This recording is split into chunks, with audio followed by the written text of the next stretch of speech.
Good day, ma'am. I am Nadine Samante and I'll be performing transfer technique. So the first step is identify the patient using two identifiers. Hi, ma'am. I am Nadine Samante from KAC. Sino yung ngalan, ma'am? Denotate. Kano sa yung birthday, ma'am?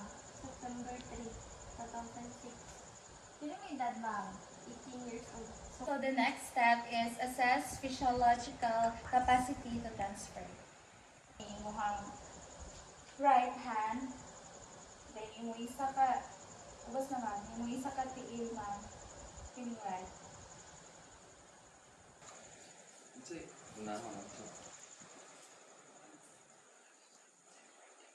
Pila ni ma'am?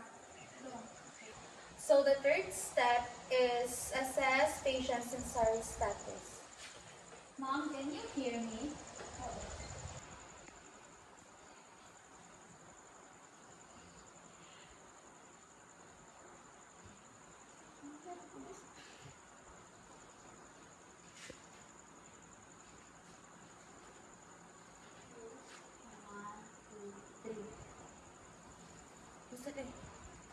So, mom, this is the transferring belt and the wheelchair that I'll be using to transfer you.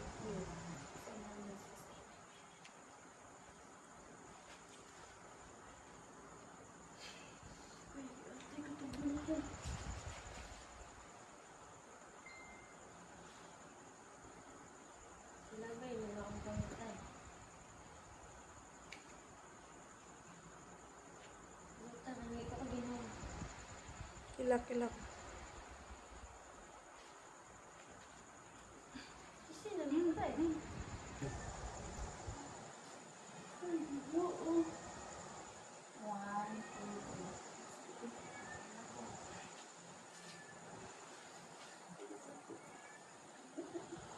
So these are the caregiver that will help me to transfer my patient from bed to stretcher.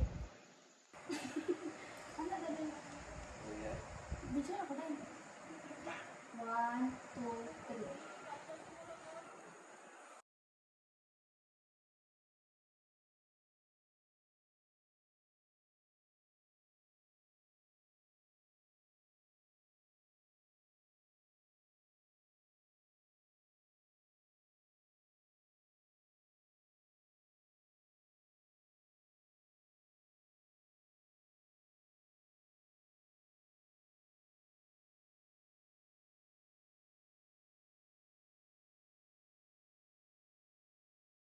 And after that, remove the stretcher.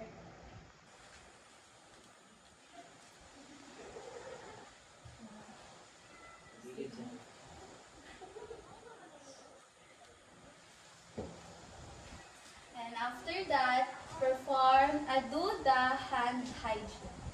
Next is evaluation.